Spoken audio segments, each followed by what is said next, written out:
I have the pleasure of talking with you about the Common Application, and my goal is to ease any fears or concerns that you have about the electronic form that helps you apply to college. I want you to think about the application broken down into several areas, and that's gathering your materials, creating the account, adding colleges, engaging supporters, understanding requirements, planning that essay, and then ultimately submitting the application. To access the Common Application, you will visit commonapp.org. You see the website for you there.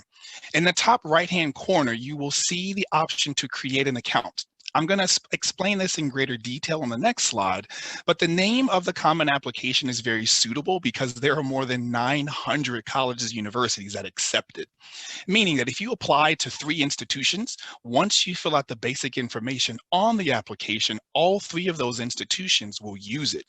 Keep in mind, though, that each institution will have their own specific questions that you'll still need to answer. It also has a neat feature that allows you to link your Naviance account directly with the Common Application. It also offers application fee waivers, and a fee waiver is a request to the college to remove the application fee using either the Common Application fee waiver, which your counselor or your college advising manager or your counselor must confirm or send a college specific fee waiver. We'll move to the next slide here.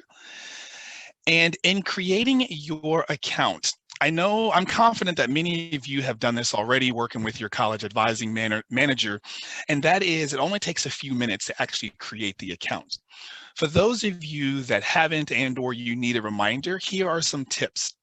Be sure to select the first year student button when you create the account.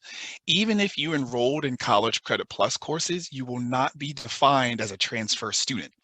And lastly, be sure you provide an email address that you check regularly. So I know students that you have your everyday email address and then you have that bogus email address that you send all of your random stuff to. So for this account, please use an account that you use often, because that's how the Common Application will communicate with you, and it'll have at least your username listed in those emails. We'll move on to the next slide. And that is navigating the dashboard. Think of the dashboard as your starting point to navigating the Common Applications website. Notice in the top right-hand corner, it has your name and the Common Applications identification number. The 4 tabs across the top, My Colleges, Common Application, College Search, and Financial Resources, are your guides to take action in. I will explain some of these in more detail in a moment. For example, College Search is just that. You can research any of the institutions that accept the Common Application. To add colleges, adding a college is easy. You may add a college using the Add button in the search results list. You can also select a college and add them using the Add to My College button from their information screen. Once you've added colleges, you can see them on your dashboard and in your My Colleges tab. Using the My Colleges portal, this tab, it will list all of the colleges that you chose to save and refer back to at a later time. Note the important information that is provided to you once you click on the college's name on the left-hand margin, which is highlighted in blue here on this screen. Each institution gets the list what they want to show here. So you see a link to Capital University's main website, a virtual tour, and a college navigator. I also want to draw your attention to the right-hand margin, because if you ever find yourself stuck on any section of the website, there is an instructions and help section available. And we'll move to the next slide. The Common Application tab is the actual form that you, the student, will enter in your information to apply to the colleges. Note here in the left-hand margin again, because you will fill out the information in seven different sections: the profile, family, education, testing, activities, writing, and courses and grades. Pay close attention to what each institution's application requirements are. For example, there may be a separate application for the Honors and Scholars Program, any diversity programs, or special scholarships and deadlines. If you are still researching which colleges to apply to, identifying your safety and match and reach colleges, which I know you talk extensively about with your college advising manager. I recommend using the Common Applications My College tab. Once you enter a college's name, it'll take you to that information's page. And we'll go to the next slide. Before submitting your application, you will have to write at least one essay, which is listed on the writing tab of the Common Application. Typically, the minimum is about 250 words and the maximum is about 650 words. So don't let those numbers scare you anytime, because as you can see, if you've ever been in a Word document, you can start typing a few sentences right away and the word count goes up pretty high. On the next several slides, I'm going to highlight all of the essay prompts that come up within the Common Application. Maybe a teacher, in terms of the letter recommendation, maybe a teacher, school counselor, I know I can, your college advising manager, these folks will help you in terms of writing your essay. And the first question that you see there on the screen is, let's see, some students have a background, identity, interest, or talent that is so meaningful that believe their application would be incomplete without it. If this sounds like you, then please share your story. As you can see here, this first question, it's really all about you. You don't really have to put too much thought into what it's asking. When we all know that we have an easier time talking about ourselves rather than talking about someone else. So this gives you a really good opportunity to just highlight information about yourself. We'll go to the next one. This is a neat one because it allows you to recount a time when you faced a challenge, setback, or failure. Now, if you're like me, we've all had some failures in our lives, whether that's something athletic and you didn't win the championship, or maybe there was something more personal in life like losing a loved one. You can highlight just about anything in this area and be authentic when you write. Actually, for all these essay prompts, it's important to be authentic. My colleague, Emily, will tell you this as well. You don't have to write the essay that you think we want to hear. I want you to write the essay in what you feel best and the most confident in writing. Next slide.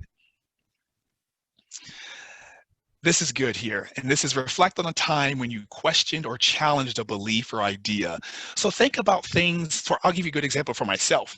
I grew up in the Deep South, in the Bible Belt, and I only understood my religion and my life in one way. However, when I went off to college, to a liberal arts institution in North Carolina, it opened my eyes to a whole new world of life. And so if there's something like that that's happened to you, I encourage you to write about that. We enjoy reading that type of story. Next slide. This one's fun because there are some folks on this webinar that are critical thinkers and they consider themselves problem solvers.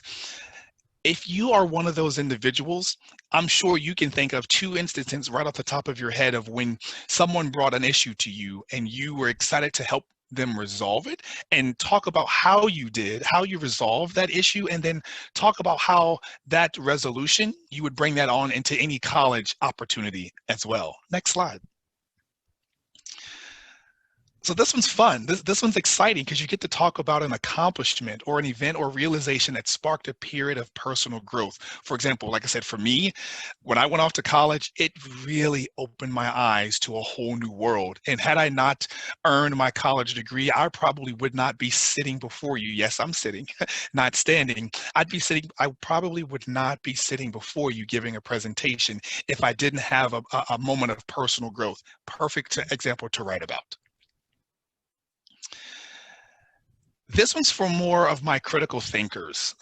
Describe a topic, idea, or concept that you found so engaging that it made you lose all track of time.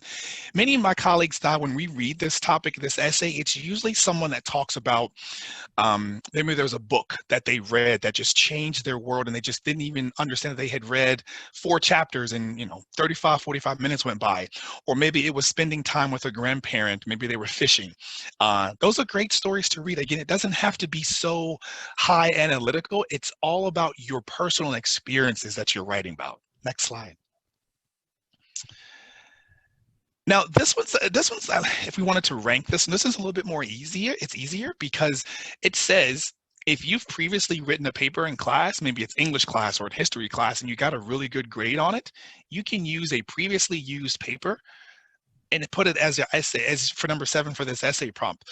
I still encourage these students that even though you got an A- or a B+ on this test or on this paper, still have someone proofread it and edit it, because it might give off a different message and what you were trying to convey for that class versus what you want us to read about. Again, it's still authentic to you. Next slide. This is the first time that the Common Application has added this question in regards to COVID-19. And the common question, no pun intended in terms of common, a question that we get pretty often is, should I write something in this section? If I do, what do I write in this section? Let me give you a few examples. One example is, maybe COVID-19 has had a tremendous impact on you and your family. Maybe you lost some loved ones and it forced you and your loved ones to maybe move around from one location to the next because the person that passed away was helping take care of the finances in said home. Write about those things. Or maybe there's an example of maybe a parent or a guardian lost their job and you went from not having to work to all of a sudden taking on a part-time job. Write about those experiences. Now, please note here that it's not required. You do not have to write anything in this section whatsoever. You could write about it in one of the essay prompts that we just discussed, the 7 before.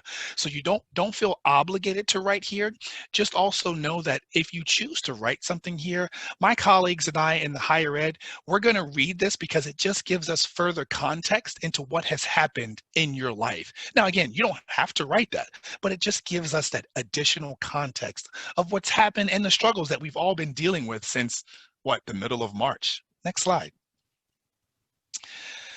You heard me talk about this a little bit, and no matter which of the 7 essay prompts that you choose, there's no perfect writer. I haven't met one that hasn't had their papers proofread over and over and over again. My recommendation is have maybe your English teacher, your college advising manager, and maybe your school counselor all take a look at your paper, because they're going to ask you questions such as, okay, what topic are you what message do you want the institution to come away with?